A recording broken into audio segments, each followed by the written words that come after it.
축복하고 환영합니다. 우리가 인사 한번 할까요? 우리 사랑합니다, 축복합니다. 인사하겠습니다. 사랑합니다, 축복합니다. 네, 어색하죠? 네. 오늘 저도 좀 초청을 받은 것 같아요. 저 원래 유치부에 있어야 되는데 이 자리에 왔어요. 되게 어색한데 그래도 말씀 안에서, 주 안에서 우리 한 형제 자매니까 말씀 안에서 같이 친밀해지는 시간 되었으면 좋겠습니다.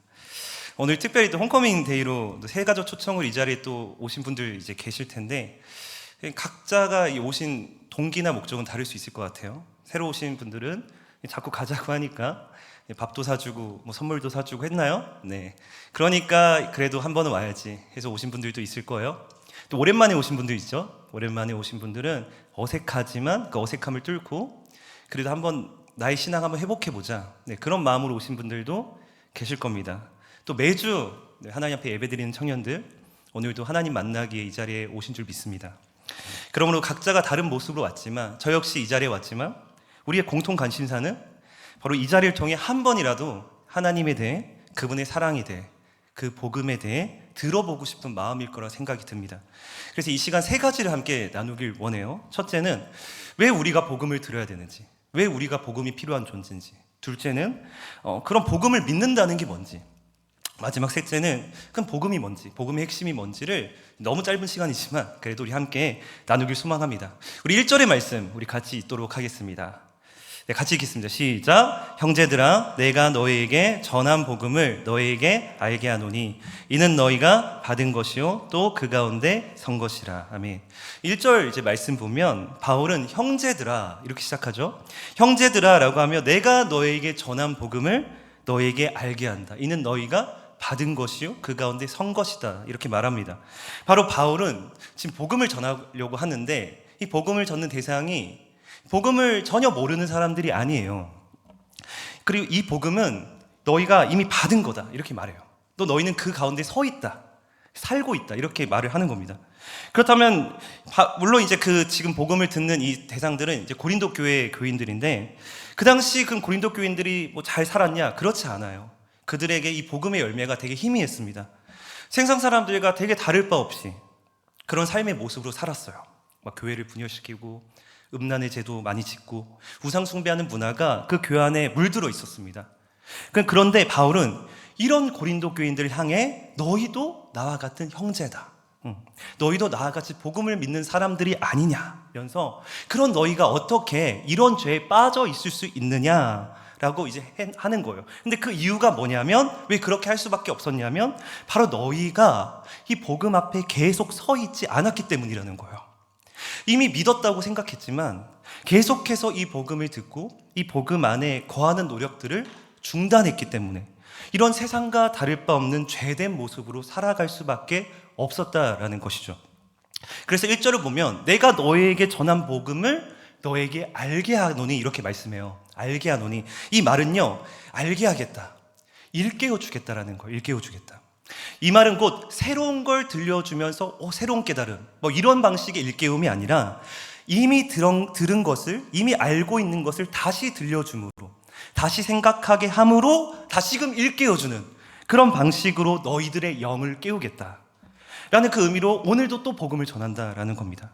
그리하여 이 복음이 단순히 그저 지식적인 수준으로 머무는 것이 아니라 그 지식의 수준을 넘어서 이 복음이 진짜 내 삶의 진짜가 될 때까지, 이 복음이 나의 현실이 될 때까지, 이 복음이 진짜 나의 삶의 인생의 기준이 되고 생명이 되어지기까지 우리는 힘써 이 복음 안에 거해야 할 것을 바울은 지금 강조하고 있는 거예요. 그렇다면 왜 우리는 이 복음을 계속 들어야 됩니까? 왜 우리는 이처럼 매번 설교를 들어야 되고 매번 또 양육도 받아야 되고 계속해서 큐티를 해나가야 되고 왜 우린 이렇게 계속 복음을 들어야 돼요? 우리는 이 복음 안에 계속 거하지 않으면 자연스럽게 이 복음에서 멀어질 수밖에 없는 아주 무능력한 죄인들이기 때문입니다. 바로 여기 등장한 고린도 교인들과 마찬가지로 우리 역시도 이 복음 안에 계속 거하지 않으면 어느 순간 나도 모르는 사이에 하나님에 대한 마음이 식어지고요, 굳어지고요, 변질되고요, 어느 순간 하나님을 믿지 않는 사람들과는 또 너무 다를 바 없는, 예수 믿지 않는 사람들과 너무 다를 바 없는 그런 모습으로 변할 수밖에 없는 그 연약한 존재가 바로 우리라는 거예요. 그냥 진짜 아무것도 안 해도, 정말 시험해 보세요. 정말 아무것도 안 해도 뭐 특별한 죄를 짓지도 않아요. 근데 아무것도 안 해도 이 복음을 안 들으면요, 그냥 교회 안 나오다 보면요, 우리 저절로 점점 하나님을 떠나는 자리로 가게 됩니다. 예컨대 우리가 정말 뭐 싱싱한 생선을 집에 가지고 왔어요. 뭐 저도 되게 회, 초밥 이런 종류 되게 좋아하는데, 좋아하는 분들 계세요? 되게 좋아하는데, 그렇게 싱싱한 그 먹음직스러운 생선을 집에 가져와서 이걸 먹으려고 해요. 그런데 너무 바쁜 거예요. 너무 바빠서 그냥 식탁에 놓고 집에 나가버렸어요. 그럼 그 싱싱한 생선이 어떻게 됩니까? 어떻게 돼요? 여기 상해요. 고마워요. 네, 상해요. 썩습니다. 금방 변질돼요. 그리고 그 비리고 썩은 생선의 냄새가 온 집안에 가득하게 되는 거예요. 그럼 그렇게 안 되려고 하려면, 썩지 않게 하려면 어떻게 해야 돼요? 그 생선을 어디다 놔야 돼요? 어디다 놔야 돼요? 냉장고에. 어려워요? 냉장고에 넣으면 되잖아요. 냉장고에 넣으면 돼요. 그러면 유지될 수 있어요. 너무 좀 오래 더 놔둘 것 같으면 냉동실에 넣으면, 네, 그 신선도가 유지될 수 있는 거예요. 아무리 싱싱해도요, 아무리 생선이 싱싱해도 심지어 물도 가만히 놓아두면 고이게 되고 썩게 되고 변질되게 되어 있습니다.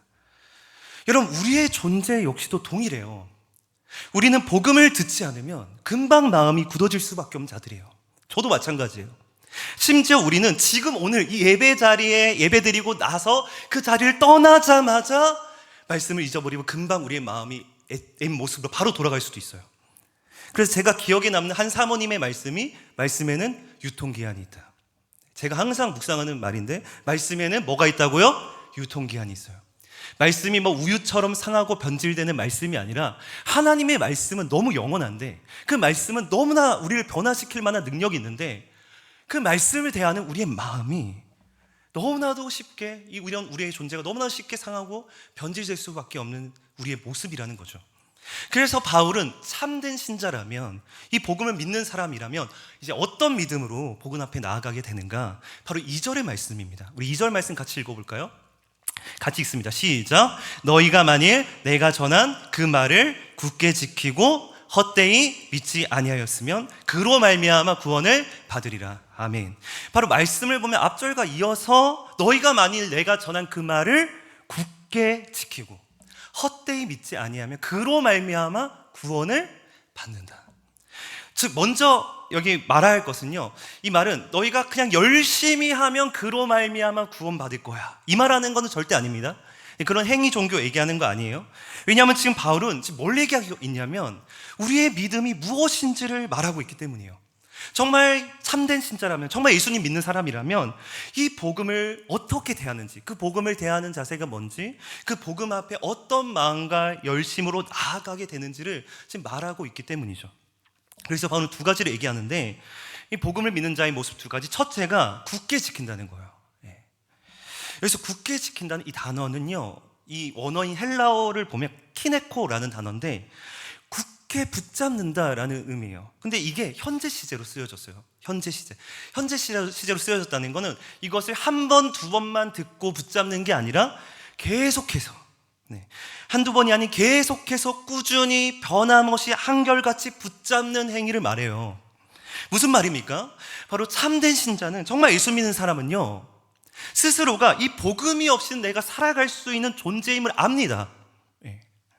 그래서 이 복음을 계속해서 듣고자 해요. 계속해서 예배의 자리로, 말씀을 듣는 자리로 나와 그 말씀을 붙들려고 한다는 거예요. 때로는 상황이 정말 안 될 때가 있어요. 힘들 때가 있죠. 상황이 안 따라줄 때가 있어요. 너무 피곤할 때가 있어요. 그렇죠? 또 너무 오늘따라 교회 가기 싫을 때가 있어요. 오늘은 좀 진짜 누구 안 만나고 싶고, 오늘은 그냥 집에서 그냥 혼자 놀고 싶을 때가 있잖아요. 그렇죠? 저도 그럴 때가 있거든요. 그럴 때가 있어요. 그런데 막 가기 싫은데 내 마음에 이런 마음의 감동이 계속 생기는 거예요. 그래도 가야지. 그래도 교회는 가야지. 그래도 말씀은 들어야지. 그래도 말씀을 들어야 내가 살지. 그래도 하나님이 가면 뭐라도 주실 거야. 그러면서 그냥 질질 끌어서 예배 자리로 나와서 말씀 듣고 막 기도하다 보면 막 내용이 막 은혜 받아서 막 충만해지고 다시금 인생을 살아갈 힘을 얻게 되는 것이죠. 이런 경험들이 계속해서 쌓이고 쌓이면서 굳건해지는 거예요. 그러기에 우리에 있어서 이 믿음의 지표라는 건 내가 교회 와서 무언가를 지금 많이 하고 있고, 일도 막 많이 하고 있고, 막 여러 가지 맡고 있는 것도 많고, 막 리더도 하고 있고, 막 이걸 내가 하고 있기 때문에 나는 믿음이 좋아, 이렇게 단정 지어서는 안 됩니다. 중요한 건 내가 이 말씀을 어떻게 대하고 있는 거예요. 나는 이 말씀을 사모하고 있나? 나는 얼마나 정말 하나님 말씀을 듣고 싶어 할까? 나는 이 말씀을 사랑하는가? 이 말씀은 하나님의 말씀인데, 이 말씀을 사랑한다는 건 하나님을 사랑한다는 건데, 정말 나는 이 말씀을 사모하나? 네, 이거죠. 이거예요. 그래서 바로 오늘 내가 살아갈 그 용기와 능력을 얻게 되는 참된 수단이 정말 말씀임을 믿는 것. 그 복음을 능력으로, 내 삶의 능력으로 살아내고 있는 것. 이것이 정말 말씀에 대한 우리의 마음이 이 믿음의 지표라고 할 수 있는 거예요.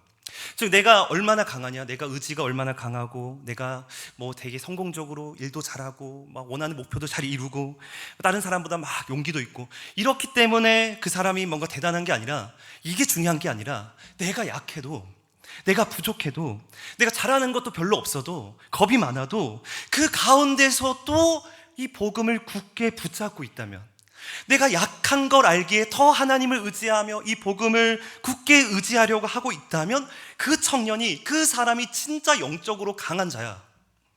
그 사람이 진짜 세상 감히 감당 못할 믿음을 소유한 자다. 이 말을 지금 하고 있다는 겁니다. 지금 그 다음 말씀 보면, 그럼 그런 자가 정말 믿는 자라고 할 수 있다면, 그 참된 신자는 또 어떤 자냐면, 이 복음을 굳게 지키고 헛되이 믿지 않는다, 이렇게 말해요. 헛되이 믿지 않는다. 바로 어떤 믿음이 등장하냐면 헛된 믿음이 등장해요. 헛된 믿음. 헛된 믿음이 있다는 건 우리의 믿음도 지금 다 같은 믿음이 아니라는 거죠. 참된 믿음도 있는데, 진짜 믿음도 있는데, 뭐도 있다는 거예요? 가짜 믿음도 있다는 거예요. 그중 여기에서 이 헛된 믿음, 이 헛되다는 표현은요, 헛되다는 표현은 목적이 없이, 신중한 생각 없이, 합당한 고려 없이 아무렇게나 그냥 믿는 믿음을 말하는 거예요. 여러분, 우리는 너무 이 복음에 대해서 쉽게 받아들이려고 하는 이 경향을요, 오히려 경계해야 합니다. 너무 쉽게 내가 믿고 있다고 단정짓는 이 태도를요, 조심해야 돼요. 물론 이제 그 확신에 대해서 우리가 어떤 사람도 판단할 수 없지만, 중요한 건 그 확신이, 그 믿음이 무엇에 기인했는지, 내가 믿는 그 믿음의 뿌리가 과연 어디로부터 왔는지, 내가 믿고 있는 바에 대한 분명한 점검과 신중한 생각과 합당한 고려가 반드시 필요해요. 만약 우리가 진짜 진지하게 이 복음 앞에 나 자신을 비춰본 적 없이 그저 이 자리에 나와 교회 생활 뭐 오래 하다 보면, 어느 순간 그런 사람은 어떤 시점에서 분명히 넘어집니다. 뭔가 큰 신앙의 장벽이 부딪혀요. 그러면서 내가 지금까지 믿고 있는 바가, 뭐 교회를 다닐 만한 이유가 다 모두가 부인될 만큼, 그 부인될 만한 그런 엄청난 장벽이 부딪히면서 이거 정말 맞나? 이런 생각 드는 거. 내가 정말 믿고 있는 게 맞나? 정말 하나님이 좋다면 나한테 이렇게 할 수 있나? 이렇게 내 인생이 안 풀릴 수 있나? 이러면서 이 장벽에 부딪히게 되고, 그 믿음의 기반이 반석 위에 서 있는 게 아니라 모래 위에 있다면 와르르 무너지는 거예요, 거기서.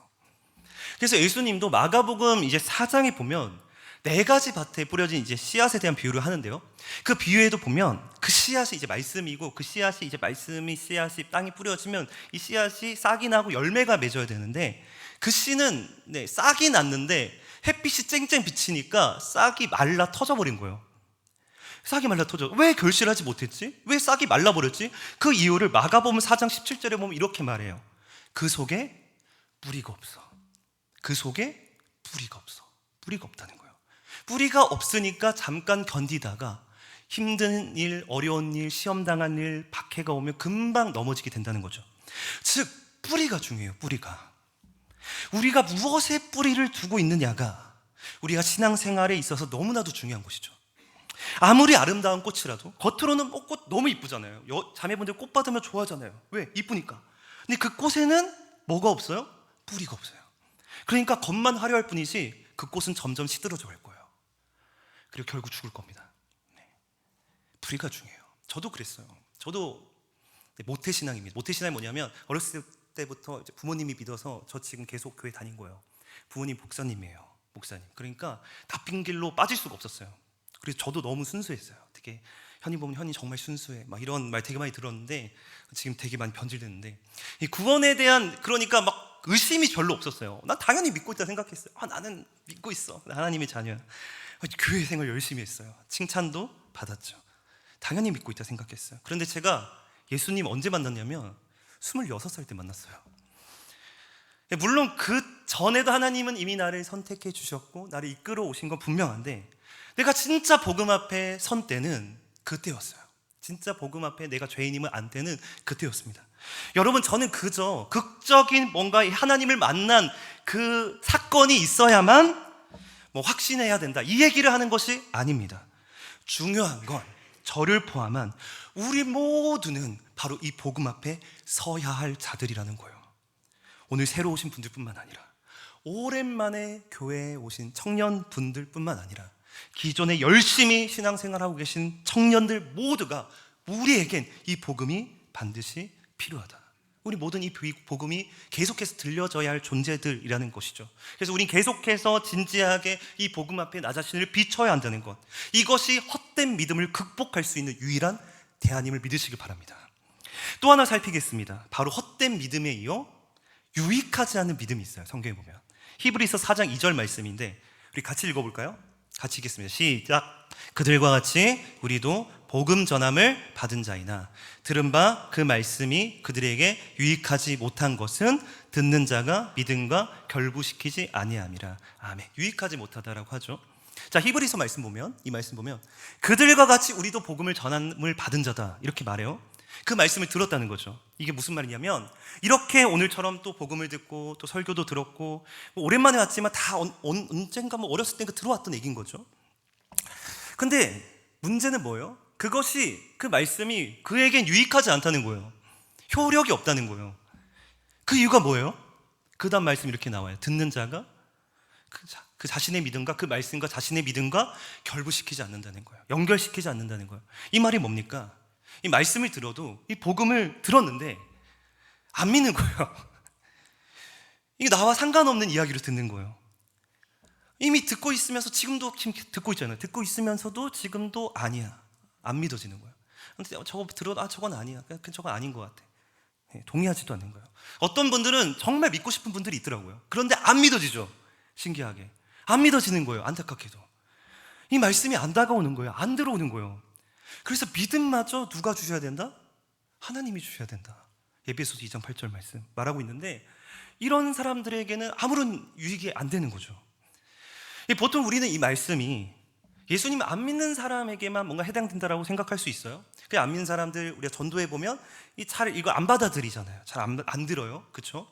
예수님 복음 전에도 잘 움직이지 않아요. 근데 오늘 움직여서, 오늘 복음 듣고 움직여서 이 자리에 오신 분들 진짜 대단한 분들이신데, 그런데 신자라고 하면서도, 내가 믿는다고 하면서도 안 믿는 사람이 있더라는 거예요.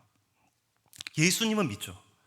예수님이 나의 구원자의 주님임을 오늘도 고백합니다. 그런데 설교를 들으면서, 구원받은 건 아멘 해도 설교를 들으면서 우리가 하나님 앞에 거룩해야 한다, 우리 하나님 앞에 신실해야 돼, 변함이 없어야 돼, 충성해야 돼, 정결해야 된다, 하나님이 우리에게 그렇게 살아갈 능력을 주실 거다, 설교를 해도 그걸 들으면서도 이 마음속에는 나에겐 그거는 일어날 수 없어, 나는 또 실패할 거야, 나는 또 안 될 거야, 그렇게 목사님 앞에서 거룩을 말하자면 난 또 그렇게 못 살 거야 라고 이미 우리 마음 가운데 생각하면서 듣는 거죠. 즉 그렇게 우리 가운데 피상적으로 이 말씀을 듣는다는 경우가 많다는 거예요.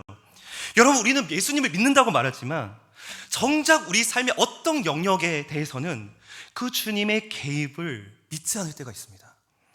예수님 믿고 천국 가는 건 아멘이지만 정작 내 삶에 문제가 생기면 기도하지 않는 사람이 있어요.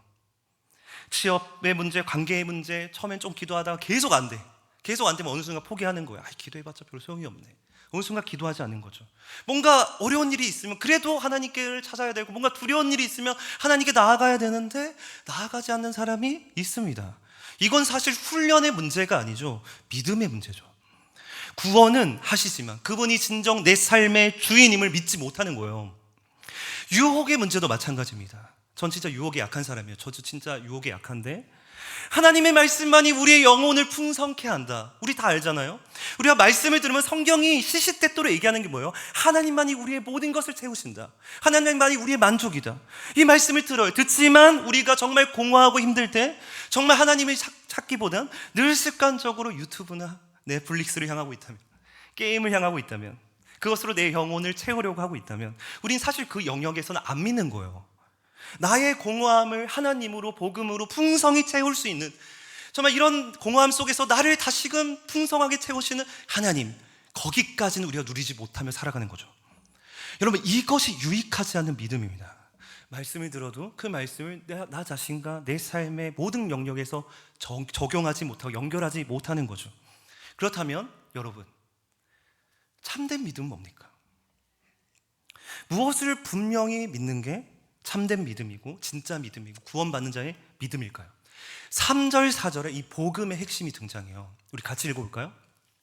같이 읽으면 시작. 내가 받은 것을 먼저 너희에게 전하였노니 이는 성경대로 그리스도께서 우리 죄를 위하여 죽으시고 장사 지낸 바 되셨다가 성경대로 사흘 만에 다시 살아났사. 아멘. 3절 4절에 보면 3절에 먼저 보면 내가 받은 것을 먼저 너에게 전한다. 먼저라는 말이에요. 먼저. 이 먼저가 뭐냐면 가장 중요한 거, 진짜 내가 지금부터 진짜 중요한 거 알려줄게, 이러면서 말하는 게 뭐냐면 예수 그리스도의 십자가 부활이에요. 이런 복음은 바로 우리가 한 게 아닙니다. 하나님이 다 행하신 것, 우리가 한 거 전혀 없어요. 하나님이 행하신 모든 일이 복음이에요. 복음은 우리가 행한 게 아니죠. 우리가 한 게 없어요. 하나님이 다 행하신 일이죠. 하나님이 세상을 창조하셨어요. 그리고 사람을 만드셨어요. 근데 죄를 지었네? 근데 약속을 주세요. 너희를 구원하겠다요. 또 떠나요? 근데 계속 약속 주시고 선지자 보내고 제사장 보내고 구원자 보내고, 그런 약속을 이루시는 그 일들, 이 모든 일들이 복음인데, 이 복음의 가장 큰 핵심, 하나님이 진짜 우리 죄인을, 우리 자신을, 우리 인간을 사랑하신다는 가장 분명하게 드러난 사건이 뭡니까? 십자가죠. 감사해요. 왜요? 왜 십자가요? 자기 아들을 버리셨기 때문에.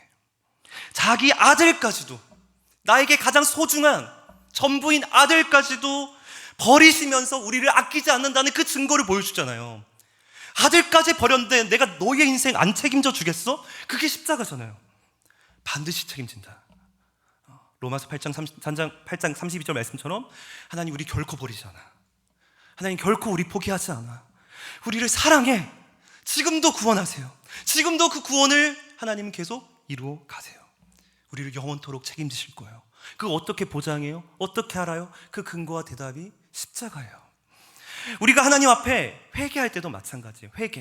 회개한다, 돌이킨다라는 건데, 회개는 죄악된 나의 삶의 방향, 그 방식에서 돌이켜서, 그냥 회개 기도만 하고 끝나는 게 아니라 그 삶에서 돌이켜서 하나님께로 나아가는 거잖아요. 하나님이 기뻐하시는 삶의 방향과 방식대로 다시금 나아가려고 하는 것이 회개예요. 그래서 여러분들 오늘도 이 자리에 계속 다시 나오신 거 아니에요? 근데 여러분, 우리가 어떻게 회개합니까? 어떻게 하나님께 돌아가요? 아까 나 다시 돌아가 막 그런 얘기도 했는데, 찬양도 했는데, 어떻게 돌아가요? 우리가 이미 너무 많은 죄를 저질렀잖아요. 남들이 알지 못하는, 저도 마찬가지예요. 나만 알고 있는 그 죄악의 모습들, 그 죄악의 습관들, 계속해서 또 짓고 반복되는 나의 이런 모습들, 행위들, 이 모든 거 어떻게 지워요? 어떻게 해결합니까? 예배 시간 와가지고 막 눈물 콧물 다 흘리면 뭔가 하나님이 다 지워주세요? 하나님 용서해 주세요. 하나님, 근데 뭔가 좀 부족한 것 같아요. 주여, 막 무릎을 막 치기 시작해요. 좀 용서해 주세요. 하나님, 아시잖아요. 좀 제 진심을 아시잖아요. 진심을 알아달라고 해서 20-30분 동안 진심을 표현했어. 그러니까 막 눈물도 좀 나는 것 같아요. 그랬더니 마음이 어느 순간 시원해요. 이제는 좀 하나님이 나를 좀 받아주신 것 같아. 여러분, 아닙니다. 이거 우리의 행위로 하나님께 나아갈 수 없잖아요. 그럼 우리는 무엇으로 나아가요? 무엇을 근거로 나아가요? 예수 그리스도로 말미암아, 그분의 십자가로 말미암아 나가는 거예요. 바로 예수 그리스도께서 이미 십자가에서 나의 모든 죄를 용서하셨어요. 어디서? 십자가상에서. 과거 2000년 전에. 바로 나의 죄를 위해서 모든 걸, 나의 모든 죄를 대신 지셔서 나의 모든 죄를 용서해 주셨다는 그 사실, 그 약속을 믿기에, 오늘도 난 정말 자격 없지만, 정말 철판 깔고 있지만, 부족하지만 십자가로 말미암아 나의 모든 죄를 용서하신 그 은혜와 약속은 여전히 변함이 없기에 이 십자가를 의지해서 하나님께 돌이킬 수 있는 거예요. 믿으세요? 바로 우리가 하나님을 처음 만나 구원받은 것도 뭐 때문에? 십자가 때문에. 이 십자가로 구원받았는데, 이 십자가는 우리가 신앙생활 평생 동안 붙잡아야만이 하나님과의 관계를 유지할 수 있고 확신할 수 있고 그분 안에 거하는 이 교제의 기쁨을 빼앗기지 않고 누리며 살아갈 수 있다는 것입니다. 또한 그분은 우리를 위하여서 부활하셨어요. 부활은 뭡니까? 부활. 예수님이 죽음을 이기신 예수님 죽음을 이기셨잖아요. 죽지 않으셨죠? 그러기에 그 예수님은 우리와 똑같은 죄인이 아니라 그분은 진짜 하나님의 아들이구나, 그분은 진짜 의인이구나 라는 게 증명된 사건이 부활입니다. 여러분, 예수님이 십자가에서 죽고 끝났으면 그냥 죽었어요. 부처님처럼 죽었어요. 그러면 그분은요 우리와 다를 바 없는 죄인입니다. 그렇게 밝혀지는 거예요. 죄인으로. 여러분, 우리가 왜 죽죠? 왜 죽나요? 병들어서 죽나요? 사고 나서? 죄 때문에 죽잖아요. 그렇죠? 죄의 결과가 사망이잖아요. 근데 만약 예수님이 죽었어, 그러면 그분은 그냥 그분의 죄로 죽은 거예요. 그럼 예수님이 하신 모든 일이 아무 의미가 없는 거예요. 헛된 거죠. 근데 놀라운 건 그분은 다시 살아나셨다는 거예요. 부활하셨어요. 즉 그분은 우리와 같은 죄인이 아닌 정말 의인이시며 정말 하나님의 아들이시다는 게 온천하에 드러난 거예요. 그래서 베드로가 이제 사도행전 2장 36절 말씀 보면 성령님을 딱 받고 나서 설교를 하는데 이렇게 딱 선언하는 거예요. 하나님이 오른손으로 그를 일으키셨다. 하나님이, 누가? 하나님이 그를 일으키셨다. 하나님이 그를 살리셔서 우리의 주와 그리스도가 되게 하셨다. 이 말이 뭐예요? 하나님이 예수님을 인정하셨다는 거예요. 하나님이 예수님은 하나님의 아들이야. 예수님을 믿어야 돼. 하나님이 예수님을 의인으로 인정하셨다. 그 사건인 거예요. 그리고 놀라운 건 뭐냐면 우리도 예수님을 믿으면, 그분이 성령으로 예수님이 우리 안에 오시면 우리는 그 십자가로 말미암아 우리의 모든 죄가 사해질 뿐만 아니라 하나님 앞에서도 우리는 의인으로 받아들여지게 되고 인정되어진다는 거예요. 그 말씀이 로마서 4장 25절입니다. 제가 읽겠습니다. 예수는 우리가 범죄한 것 때문에 내주임이 되고 또한 우리를 의롭다 하시기 위하여 살아나셨느니라. 자, 예수님은 우리를 위해 살아나셨어요. 바로 우리를 의롭다 하기 위하여, 의인 삼아주기 위하여 살아나신 거예요. 그렇다면 여러분, 우리가 예수님을 믿으면, 정말 예수님이 우리 안에 오시면 우리는 죄인입니까? 하나님 앞에 죄인입니까? 하나님 앞에 의인입니까? 우리가 예수님 믿으면 하나님 앞에 죄인이에요, 의인이에요? 의인이에요. 믿으세요? 여러분, 죄인이면 이 시간 예배 못 드립니다. 하나님 나라에 들어갈 수 없죠. 근데 왜 우리가 어떻게 예배해요? 어떻게 하나님 나라를 확신할 수 있어요? 예수 그리스도 때문에, 그분의 은혜 때문에, 그분의 십자가 부활 때문에 우리는 오늘도 하나님이 기쁘게 받으신다는 거예요. 이 복음에 대해서 바울은 아주 아름다운 비유를 우리한테 하나 전해주는데 바로 갈라디아서 3장 27절입니다. 우리 같이 한번 이건 읽어볼게요. 같이 시작. 누구든지 그리스도와 합하기 위하여 세례를 받은 자는 그리스도로 옷 입었느니라. 그리스도로 뭐 했다? 옷 입었다. 이렇게 나와요. 이 본문 계속 띄워주세요. 바로 우리가 그리스도를 믿을 때 그분은 우리 안에 오세요. 성령님으로 다 오시는데 이것이 이제 합했다라는 말이에요. 성령이 오셔서 우리 그리스도 안에 있고 내가 예수님 안에 있고 이 말을 하는 거예요. 그래서 예수님과 함께 죽고 다시 살아난 새로운 존재가 됐다는 거예요. 즉 예수님을 믿으면 우리는 어떤 존재냐면 그리스도로 옷 입었다. 우리는 그리스도로 옷 입은 존재다라고 해요. 저 하나님은 우리를 어떻게 보세요? 그리스도로 옷 입은 존재로 보세요. 예수님의 옷이 아니에요. 그리스도로 옷 입은 존재. 이게 무슨 말이냐면 예를 들어서 여러분, 저는 목사예요. 목사죠. 지금 정장 입고 있잖아요. 근데 제가 놀이터에서 전도를 나가요. 저 유치부니까 유치부 애들에게 전도를 하러 나가요. 그런데 제가 이렇게 가면 막 칙칙하게 가면 얼굴도 시커멓잖아요. 그러니까 뭐 애들이 별로 안 좋아해요. 그래서 뭘 쓰고 가냐면 짱구타를 쓰고 가는 거예요. 짱구타를 딱 쓰고 이렇게, 진짜 그렇게 갔어요. 전도를 하고. 뭔지 짱구타 얼굴만 쓰는 게 아니라 전체 인형옷, 우리 놀이공원 가면 볼 수 있는 거 그거 딱 입고 간 거예요. 그러니까 딱 가니까 짱구탈 쓰고 가니까 애들이 저를 뭘로 볼까요? 오, 그래, 짱구로 보는 거예요. 짱구, 짱구다 하면서 막, 저였으면 안아줄 일도 없는데 짱구다 하면서 저한테 막 찾아와서 막 짱구야 사진 찍자, 짱구야 같이 놀자, 짱구야 하면서 막 안아주고 막 저를 엄청 사랑해 주는 거죠. 여러분, 우리가 예수님을 믿으면 어떻게 됩니까? 하나님은 우리를 죄인으로 보지 않으십니다. 죄인 안현으로 보지 않으세요. 죄로 가득한 우리 자신을 보며 우리를 거절하지 않으십니다. 하나님은 오히려 우리를 그리스도처럼 보십니다. 우리를 의인으로 보십니다. 하나님의 가장 사랑스러운 자녀로 받아주십니다. 이것이 우리가 그리스도로 옷 입었다라는 거예요. 여러분, 우리가 어떻게 이런 은덕을 얻게 된 거죠? 믿음으로. 예수 그리스도를 믿음으로. 여러분, 이건 우리의 행위로 되어질 수 없는 거죠. 하나님이 우리를 위해 행하신 그 일로만 가능한 거예요. 하나님이 우리를 위해 행하신 그 십자가 부활, 그 은혜로만 되어지는 거예요. 그래서 은혜라고 부르는 겁니다. 은혜. 내가 한 게 없어요. 하나님이 우리를 위해 자기 아들을 버리셨고 다시 살리시오. 그 모든 이루신 일을 선물로 우리가 거저 받은 겁니다. 누구를 믿음으로? 예수 그리스도를 믿음으로. 심지어 이 믿음마저도 선물이다. 그러기에 바울은 이 모든 게 하나님의 은혜다, 이렇게 고백하는 거예요. 이 말씀 읽고 마치겠습니다. 9절과 10절입니다. 나는 사도 중에 가장 작은 자라. 나는 하나님의 교회를 박해하였으므로 사도라 칭함을 받기를 감당하지 못할 자니라. 그러나 내가 나 된 것은 하나님의 은혜로 된 것이니 내게 주신 그의 은혜가 헛되지 아니하여 내가 모든 사도보다 더 많이 수고하였으나 내가 한 것이 아니요 오직 나와 함께 하신 하나님의 은혜로다. 아멘. 여러분, 바울이 이렇게 고백하죠. 내가 나 된 것은 하나님의 은혜라고요. 여러분, 바울은 원래 어떤 존재죠? 사도 중에 가장 작은 자, 하나님의 교회를 박해한 자예요. 바울은 가장 늦게 예수 믿었어요. 여기 중에도 가장 늦게 믿으신 분 계시잖아요. 가장 늦게 믿었어요. 거기다가 교회를 박해했대요. 하나님의 교회를 박해했어요. 그래서 예수님이 바울을 딱 만나자마자 나는 네가 박해하는 예수야, 이런 얘기를 해요. 바울은 이런 존재였습니다. 복음을 거부하고 교회를 대적하고 예수님을 싫어했던 자예요. 그런데 이처럼 자격 없는, 너무나도 자격 없는 그런 바울에게도 하나님은 은혜를 베푸셨어요. 그를 사도로 삼아주셨어요. 그러기에 그는 나의 나 된 것은 하나님의 은혜다라고 고백할 수 있는 거죠. 여러분, 이 고백은 지금도 어떤 사람에게 나올 수 있겠습니까? 그냥 이 고백은 그저 내 하나님 믿었더니 잘 됐어, 내가 원하는 게 다 이루어졌대, 난 취업 잘 됐어, 하나님의 은혜다. 물론 그것도 하나님이 하신 일이지만 너무나도 값싼 은혜 아니에요? 오히려 이 고백은, 진짜 이 고백은 어떤 자에게 나올 수 있는 거죠? 진짜 자격 없는 자에게, 진짜 하나님 앞에 아무 소망 없는 자, 진짜 죄인, 부끄러운 자, 그런 우리에게 하나님의 은혜가 부어질 때, 십자가와 부활의 복음을 통해 하나님이 오늘도 나를 사랑하신다는 게 믿어질 때, 정말 하나님 나도 사랑하시는구나, 이런 나도 구원해 주셨구나, 이런 나를 지금도 불러주시는구나, 이 놀라운 은혜를 보게 될 때 진정 우리는 이렇게 고백할 수 있죠. 나의 나 된 거 하나님의 은혜라고요.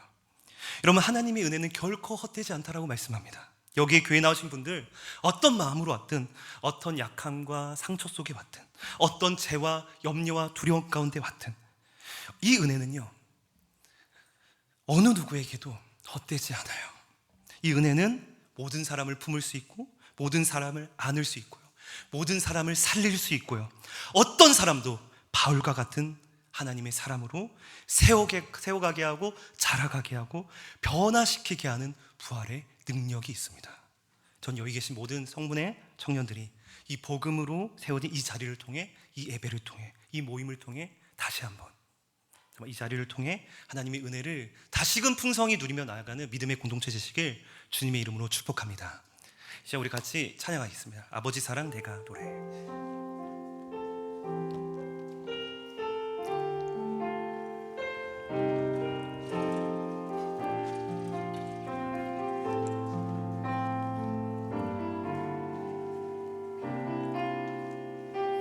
우리 함께 고백합시다. 아버지 사랑, 아버지 사랑